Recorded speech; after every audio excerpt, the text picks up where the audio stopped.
Welcome to Digital Health Talks. Each week, we meet with the healthcare leaders making an immeasurable difference in equity, access, and quality. Hear about what tech is worth investing in and what isn't as we focus on the innovations that deliver.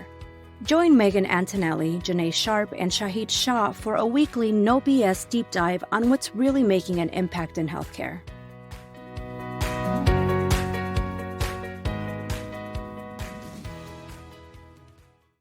Hi, this is Megan Antonelli with Health Impact Live, and today we have a very special guest joining us. Joe Zaccaria is the Vice President of Strategy Finance at Natera, a leading company in contactless remote patient monitoring and a health impact partner. Joe has been with Natera since 2018, bringing his expertise and passion for revolutionizing healthcare delivery through innovative technology. Remote patient monitoring offers a revolutionary approach to healthcare and enables continuous and real-time monitoring of patients' vital signs and health parameters beyond traditional clinical settings. Natera is at the forefront of this transformation. A graduate of the Johns Hopkins University, Joe earned his BA in political science and was member of the varsity baseball team, no doubt showcasing his dedication and teamwork skills both on and off the field. Growing up in Long Island, Joe developed a strong sense of community and a desire to make a positive impact on people's lives. This led him to pursue a career in healthcare, where he could combine his business acumen with his commitment to improving patient outcomes. So let's dive in and learn a little bit more about the future of patient care in the digital health era, where RPM is set to play a pivotal role in enhancing the quality and accessibility of healthcare services. Hi, Joe. Welcome to the show. Hi, Megan. Thanks for having us. I really appreciate it. Yeah, absolutely. Well, it's been great to finally get to know you and learn about your background. I'm, an East Coast girl myself, so love Long Island and sort of the Baltimore area. Yeah. Tell us a little bit about Natera and the RPM platform and how it's different from the traditional remote monitoring solutions. Yeah. So, we're, as you know, an Israeli company. And I think one of the things that we try to pride ourselves on is taking non-traditional technologies and applying them to markets and opportunities where we think we can deliver change. When we set out on this journey, we realized that there was this big gap. We called it the digital to analog gap, where the body is an analog being, but there was so much opportunity to do things digitally speaking.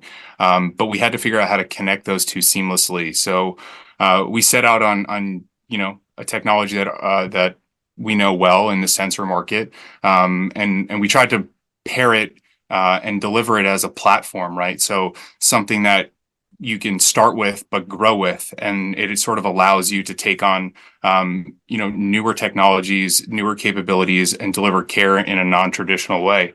For us, the contactless nature was really key. We sort of had this thought that if you had to remember to wear it or charge it or bring it somewhere, ultimately you couldn't rely on it. So we set out with that in mind, and we needed to be able to deliver clinical grade information in order for it really to get an adoption in that space. I think some of the things that we tried to make sure was that it didn't require any specific activities by the patient or the clinicians to get the information we needed. Some of the other technologies out there require people to sit still, or they require them to wear something, or they require them to have a special clothing or be in a particular area. We wanted to be as dynamic as possible. So it was a real life situation where people had the opportunity to really get the most out of the technology. Yeah. Well, that's great. I think, you think of when you're in a hospital setting and how often you're kind of disturbed to Yeah. get those vitals checked. So tell us a little bit in terms of for the patients, I guess that's one key benefit of being contactless. What about nurses in the hospital, the healthcare facilities themselves? What are some of those key benefits? I think the first one that typically comes to mind is, people can't have eyes and ears everywhere. So what we wanted to do was, and we call it a DNA, right? A digital nursing assistant, something that is kind of eyes and ears in a patient's room, that allows the staff to be able to have peace of mind that while they're treating somebody else or taking care of somebody, that everybody else is okay. And if something changes, they have the opportunity to be reactive on it. And I think that that workflow where it's out of sight, out of mind, but also it's there for you, and you can rely on and trust on it because of the certifications and the FDA qualifications that we've gone through. Really just gives a peace of mind in the care. Tell me a little bit more about what that looks like. I mean, if you're a nurse sitting at the command center or where they're monitoring it, how does that, interplay with their workflow? Yeah. So, I think one of the things we thought early on was that we had to deliver the information we had where the clinicians were accustomed to getting it. That's typically in an EHR. It's typically in a dashboard setting that they may have at the nurse's station, or they may, the newer models are also some central command where there's a group of people that are kind of the eyes and ears across the entire organization. So our thought process was, look, early on, people are going to be hesitant to go through this adoption into the EHR system. It's a cumbersome lift. So we're going to create a dashboard. We're going to create a workflow. We're going to allow them to use our technology. But what we see is that we start there, and ultimately we evolve and deliver that data into an EHR or into a command center where they can get more out of it because it's where they live and breathe on a daily basis with their patients.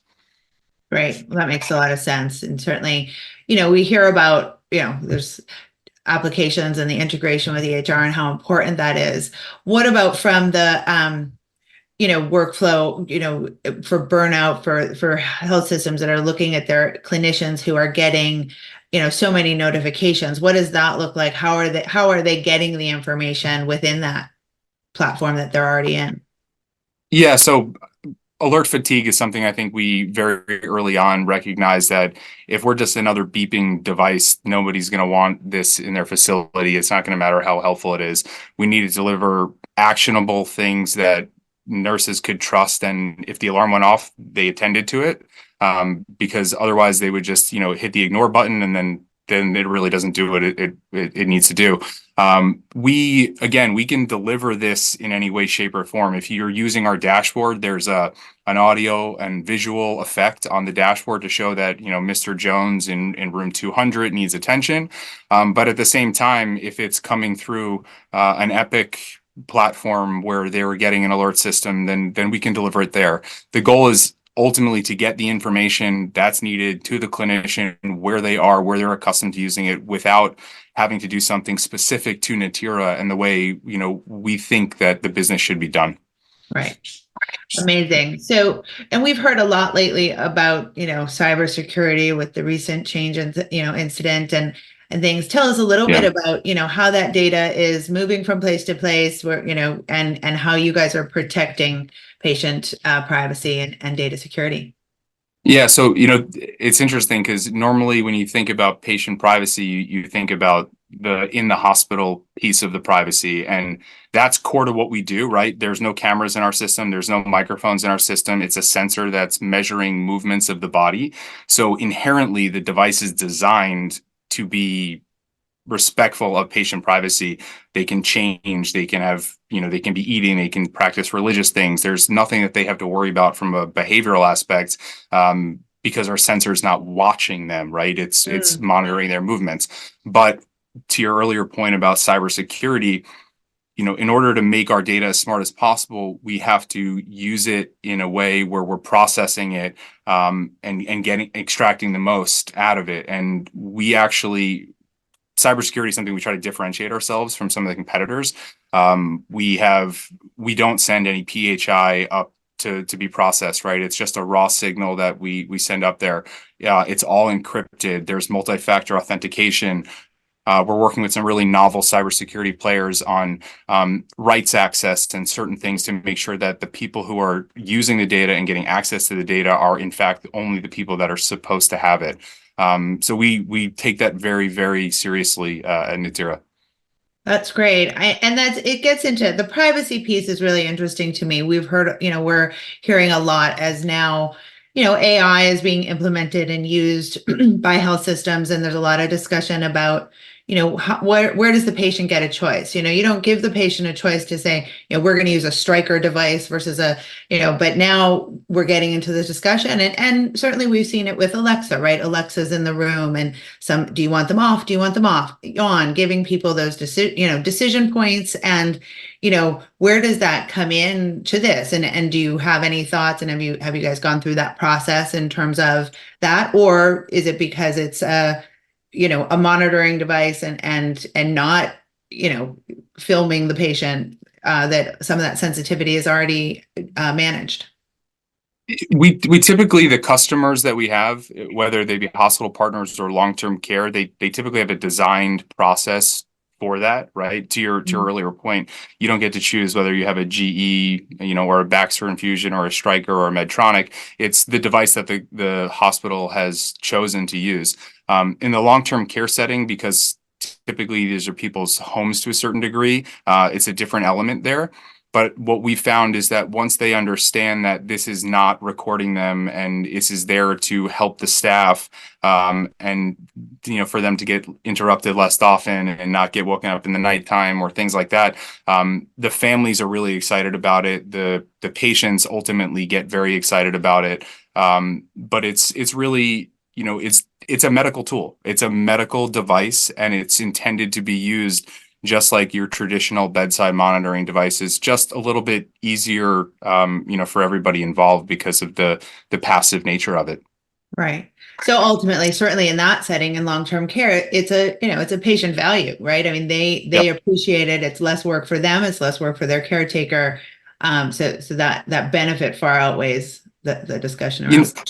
The other cool thing, which we sort of, I don't want to say stumbled upon, but we realized early on, is there's a lot of behavioral elements that our system catches just by virtue of how many times did somebody get out of bed, or have they rolled over? Do they need to be moved by a nurse to avoid a pressure ulcer? Did they get up 5 times in the middle of the night to use the bathroom? Maybe they have a UTI infection that nobody knows about.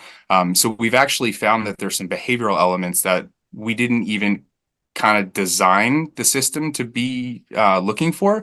But once we realized that they were there, we then layer on our algorithms and our knowledge of sort of the patient bedside mannerisms to get more informed information and paint that holistic picture, which is ultimately what we're trying to get to anyway, right? We're trying to get to a holistic patient view where we're being proactive in the care instead of reactive in the care, and giving clinicians and caregivers insights that they may have not already had, and things they had to ask and pry for are now kind of delivered to them because it's being captured contactlessly.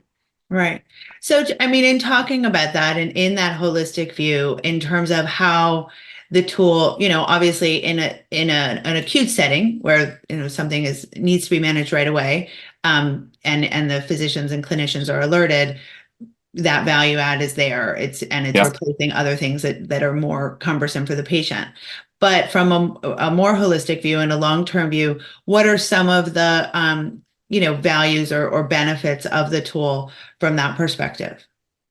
Yeah, so to that point, we've designed it to sort of work in 2 ways, right? It's that long-term patient view, what's happening day over day, week over week, month over month, what's happening from a baseline perspective. Is their resting heart rate gradually increasing? Is something going on? Is their breathing becoming more laborious?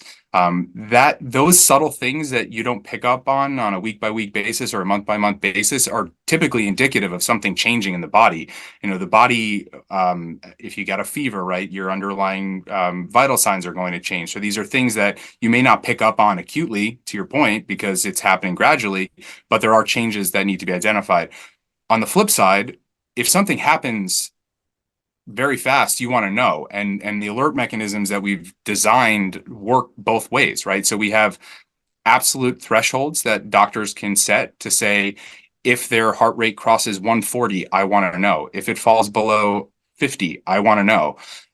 But at the same time, if their heart rate goes from 85 to 95, well, maybe that's just because they moved over or they slid up and they got back from the bathroom. Like, we don't want to trigger something that's a change off of their baseline if it's in line with the expected behaviors. So we've designed the system to work both ways, right? It learns the baseline, it establishes it. So we're not triggering alerts that are not actionable and meaningful. But at the same time, there's that safety mechanism of if something happens, we know that we can act on it.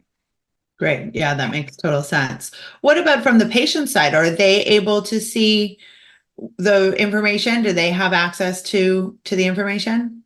Again, it really depends. I mean, I think a lot of people, do you wear a smartwatch or I have an Apple Watch on.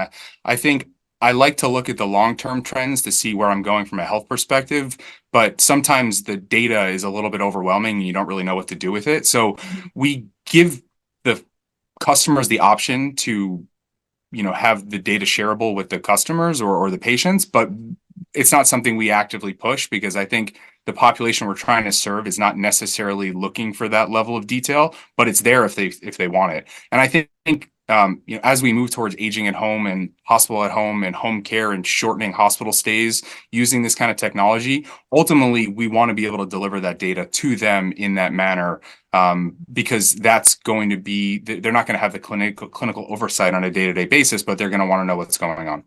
Right.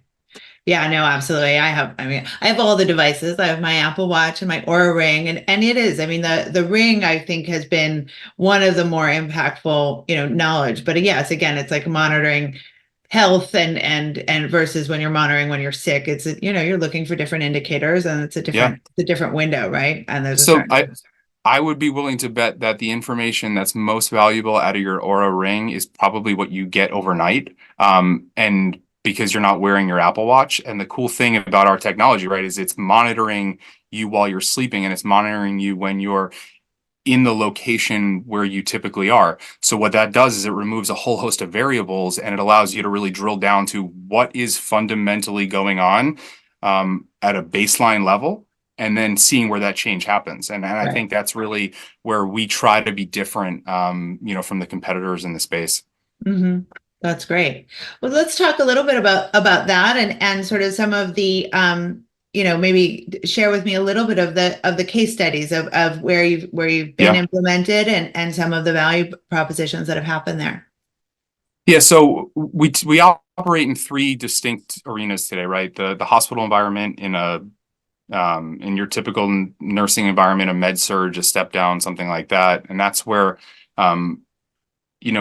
we don't see as many of the outcomes because they're acted on early and folks get the care they need early on. It's that proactive versus reactive care that we touched on a little bit earlier. But in long-term care, we're really seeing, these facilities are typically, they don't have something before that we're replacing. This is a new tool for them. And that's where we're seeing some of the most dramatic impacts. It's what did we not know that we now know that we can act on? And one of our largest customers and us did a study over a period of 2 months at 6 locations, and we delivered 174 actionable alerts in that time, and 163 of them were able to be treated in place. So it's a 94-ish% treat in place ratio, which is I think if you were to go to most operators of long-term care and you told them we had the opportunity to keep 90+% of their patients in the facility, they'd be like, show me where to sign. It's not only good for the facility, it's good for the families, it's good for the patients, it's good for the bottom line. It's really it's a cyclical impact across the organization. And then we do some cool work in the drug and alcohol rehab arena. And this is an area we didn't really know a whole lot about going into, but we had a wonderful team that we worked with on site to really understand the nuances of their needs. And we've had a couple of instances where they have told us flat out, we would have lost this person if we didn't have the information, you guys provided us. And one that always comes to mind is something that I had never heard of before, which is acute encephalitis. They had a patient who was kind of walking around and a little bit dazed, and they weren't sure what was going on. And then he got back into his bed and they saw a pretty significant spike in his respiratory rate, and a drop in his heart rate. And they went to check on him, and he really wasn't doing well. So they rushed him to the hospital, and he ended up being diagnosed with this acute encephalitis, which is if I'm not mistaken, a liver related disease. And they told us, if we hadn't known this in 30 minutes, he probably would have died. So again, it's just this acute, actionable information, and also these long-term trends, which people otherwise wouldn't have had access to. Right. Particularly in that long-term care setting Yeah. and in the rehab setting, for sure. So tell me, I mean, in terms of, the challenges, right? I mean, we like to kind of move beyond the hype of all these technologies and look at like when you're a health system, when you're a long-term care facility and you're looking at implementing these tools, what are the challenges that they should be aware of as they set forth into it? And how do they avoid those, what could be, sort of bottlenecks or barriers to implementation and adoption? I think it goes back to education, patient education, staff education, and just education of folks in the various facilities. Like I said, specifically in long-term care, these are environments where they haven't had this type of insight before. And staff is a little bit weary about what is the oversight. Is this something that, they're going to be checking on me about? So it's really early education to get the staff accustomed to what is this technology? What does it do? What does it not do? And the other interesting thing that we found over time is, especially in long-term care, a lot of these people, this is their home. This is where they live. This is where their family comes and visits them. There's pictures of their grandkids on the wall. But the staff becomes their second family, right? So these are the people they trust and they look up to. So educating the staff to help give a level of comfort to the patients, which then translates to the families, allows that cyclical information where you get the data you want, you trust the data you want, you trust that this is there for your benefit and not a watchful eye that, someone's going to say, well, you didn't do this or you didn't do that. We're there to help. And in order to do that, we need to get everybody on board and understanding of that. That's really the biggest thing. I think the technology and the outcomes speak for themselves. It's just getting a non-traditional technology in a non-traditional environment and people to just, be okay with it. Mm-hmm. Yeah. I mean, people in healthcare particularly, there's that resistance to change and risk and rightfully so. But it is funny that in this where that it is a tool, it's just, no one ever questions whether or not you're going to use a stethoscope, or a blood pressure monitor. And this is just a new way of doing it. And it's a, new, innovative, novel way of doing it, better, faster, hopefully even cheaper, so it all comes down to it. Definitely cheaper, so it's interesting that way. Well, let's think about that. So as they come and they, they do get that education and they do the implementation, what does this look like as we move forward into the future? What does the new next smart hospital look like? What does patient care with remote patient monitoring look like? From our perspective, we really want to see this shift to proactive care, identifying things earlier, intervening earlier, having less adverse outcomes, less readmissions. We want it to be a tool where the information that comes out, you trust, the care you are able to then provide is at a lower cost and less burdensome to the patients. And then I think ultimately what we believe is going to happen is the level of trust that's created from the system with the clinicians and the reduced adverse outcomes are going to give the facilities and the payers the comfort to send people home earlier or keep them home in certain instances. So we want to see shorter hospital stays. We want to see hospital at home. We want to see better telehealth products, right? Things where we can say, we have this cool device, we trust it, we know it's accurate, we're going to deliver care where the patient is, so it's less costly to the institutions and it's less burdensome to the patients who need the care. And if you even think about like rural settings, right? This is the ultimate tool for a rural setting because sometimes you could be 2 or 3 hours from a clinic and you may not even need to go there. So there's this opportunity to really shift where the care is administered, but also where the monitoring takes place, and that the more you don't want to be in a hospital. You'd rather be at home, right? There's the TV's better, the food's better, the bed's better. you want to get into the environment you're most comfortable. That allows you to get better quicker, but it also gives people the ability to understand what's going on and do we need to intervene. So I think you'll see that shift out of the institutions and into the home, driven by the technology and the workflow enhancements that come with tech like ours. Yeah, no, I mean, it really is. It's an amazing thing to think about as people want to be at home. I think I was just reading Susanna Fox's book about Rebel Health, and she talks in it about, how in the beginning, as hospitals started, people were still sort of dying at home. Then for years, it was all in the hospital. And now it's shifting. People don't want to be in the hospital, even at their end of life care. And, and then I also think about it, from a children's, pediatric perspective too.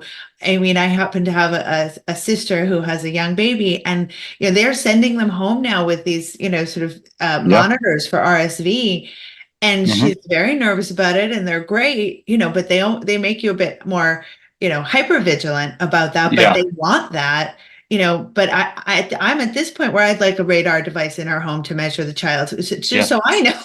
So it's an interesting thing where you go from not only for the chronically ill, but for the healthy, there's a value to having these tools. And we, from a consumer perspective, are paying to put them on our hands regularly. So it is an interesting thing to think about the future state where that is monitored continuously, and what that would mean. Anecdotally, we've been approached by a couple people in the pediatric world, particularly in like the NICU settings or the PICU settings, where um, the work that those people do, they're like the true miracle workers of all miracle workers. There's a calm about them when you meet them that's really remarkable. But what we're finding there is that the little guys that are in that setting, it's traumatic for everybody. But when they get better and when they get home, all of a sudden there's nothing, right? You're used to having this watchful eye, whether it be staff or technologies or cameras on the children, and then when they go home, you all of a sudden don't have that, right? It's Mhm. it's getting up in the middle of the night. Are they breathing? I have two little ones, and I remember for each of them, there were times where they were sick, where my wife and I would get up in the middle of the night and walk in there just make sure, put your hand on their chest. Yeah. But this can give you Mine are that sort of, 13 and 19, and I still do it. probably for different reasons, but Yeah, right. but it's sort of that intermediary where, they no longer need an EKG all the time. But would you want to know that everything is stable? And if something does change, you have the ability to intervene. And I think that's where we are in that little sweet spot where we don't give you too much information if you don't need it, but Mhm. you're not blind. And it's really it's a cool dynamic to be able to deploy something so easily and so seamlessly, that is dynamic and meant to grow and meant to be a platform and meant to layer on new features and behavioral aspects, that really I, I'm really, really excited for where we're going and what the capabilities that we have in our back pocket are. Yeah, well, that's amazing. Me too. Me too. It's exciting Thanks. to see, and it's awesome just to see, finally, we've been at this for a long time, technology in healthcare, and it is, there's some real patient centric technologies that are going to change, the patient experience, that Yeah. both will have better health outcomes and better experience for the patient. So tell me a little bit just in terms of, as you talk to your customers, what advice would you give to them as they seek this out, as they know this is a great technology, we want to have it. How do I get the champions within my organization to actually move on it? I think, like anything else, you have to figure out what drives decisions in an organization. It's going to be a combination of getting the clinical team to want something new and different to deliver care differently. It's going to be to get the finance team to understand the cost reduction that can be associated not only with the product itself versus a traditional monitoring device, but also what is the outcome? What are the outcomes? Are we reducing hospitalizations? Are we getting less ER visits? And that all factors into the scoring that drives um, the finances behind the organization itself. So I think sort of the way our technology is holistic. I think the holistic view at an organizational level of understanding that it can touch all different elements, workflow, so staff burnout, reduce, getting nurses back to working back at top of license, and being by the bedside and talking with people instead of just taking vital signs and getting to know them, getting the numbers in terms of readmissions and ER trips down, and then also reducing costs. We're in an environment where the cost of healthcare is skyrocketing, yet the quality of the care sometimes is going the other direction. So we're trying to thread that needle where we can deliver better care to more people, impact workflow, and drive results on the bottom line. Amazing. Well, I think that's all great, and I think all good reason to reach out and find out more and learn more. So tell us a little bit about how our audience can reach you and reach the team at Natera. Yeah, so Natera.com. You can typically find links to get in touch with us. I'm available by email. I'll share it with you. You can put it in the show notes, and the folks can reach out to us. Come visit us at conferences and various activities. We're happy to talk about it. We love what we're building, and we're excited for the future. Yes, indeed. You guys will be at Health Impact in June, and I look forward to it. So thank you, Joe, for sharing your valuable insights and telling us about the great work Natera is doing. And thank you for joining us on Health Impact Live. Thank you for joining us for this week's Health Impacts Digital Health Talk. Don't miss another podcast. Subscribe at digitalhealthtalks.com. And to join us at our next face-to-face event, visit healthimpactlive.com.